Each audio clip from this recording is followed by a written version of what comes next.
Hello বন্ধুরা, কেমন আছে? আমার নাম সৌম্য চক্রবর্তী। তোমরা দেখছো সৌম্যর গল্পের বই চ্যানেল, কিন্তু হচ্ছে মুভি রিভিউ। যাই হোক, তোমরা যারা বাচ্চা আছো কি বড় আছে, অ্যাডভেঞ্চার গল্প পছন্দ করো বা সাইফাই গল্প পছন্দ করো, বাঙালিরাও বানাতে পারে সেটা দেখিয়ে দিয়েছিল পাতালগড় মুভি।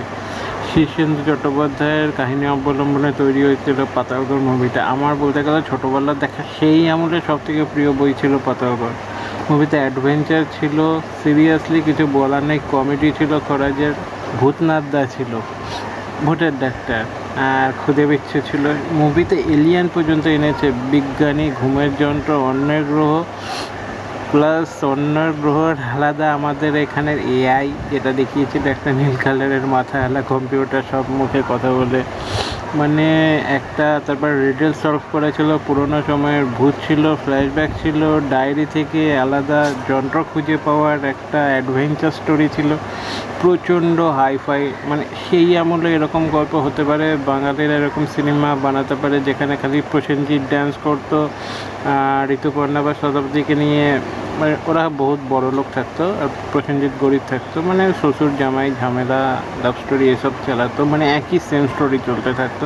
সেই টাইমে পাতালঘরের মতো মুভি রিলিজ করেছিল। তো আমার তো মানে এই মুভিটা সমস্ত ফালতু ওই টাইপের মুভি থেকে তো বহুত হাইফাই করেছিল, অন্য ধাঁচের করেছিল, পুরো আলাদা লাইনে করেছিল। তো এই মুভিটার একটা পার্ট 2ও আসার কথা চলছিল, জানি না আসবে কি না, কিন্তু আমি তো অপেক্ষায় আছি। যদি এরকম টাইপের মুভির পার্ট 2 আসে তো আশা করি তোমরা সবাইও দেখবে, কারণ বাংলায় অ্যাডভেঞ্চার স্টোরি প্রচণ্ড কম তৈরি হয় বাচ্চাদের মুভি বলে, কিন্তু বাচ্চাদের মুভি দেখতে বেশি ভালো লাগে, বড়োদেরও ভালো লাগে।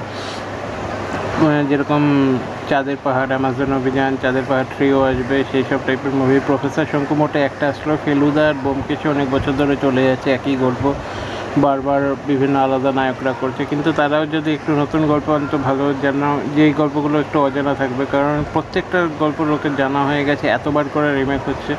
তো পাতালঘরের মতন মুভির যদি পার্ট 2 বানায় প্রচণ্ড ভালো হয়। নিউজটা এসেছিলো, নিউজটা যদি সত্যি হয়, বা অনেক জায়গা থেকে কনফার্ম করেছিল নিউজটা হয়তো সত্যি ছিল, কিন্তু এরপরে এর প্রজেক্টটা আর এগোনো হবে কি না জানি না। একটা রিডেল সলভ করা ছিল, এই 5-7 নেই কি মাঝখানে পথ পাবে সেই আমি ভুলে গেছি রিডেলটা, বাট একটা পাথরের ওপর ওরা হচ্ছে কিতকিত খেলার মতন রিডেলটা যদি সলভ করতে পারতো, ওই পাথরটা চলে যেত, মাটির তলায় পুরো পাতালঘর খুলে যেত, সেখানে ঘুমের যন্ত্র পাওয়া যেত, অন্য গ্রহের থেকে বেগম আসতো ওদের আটকাতে, প্লাস বেগমের একটা গ্যাং থাকবে, প্লাস ভিক একটা এলিয়ান আছে, সে যন্ত্র চাইবে।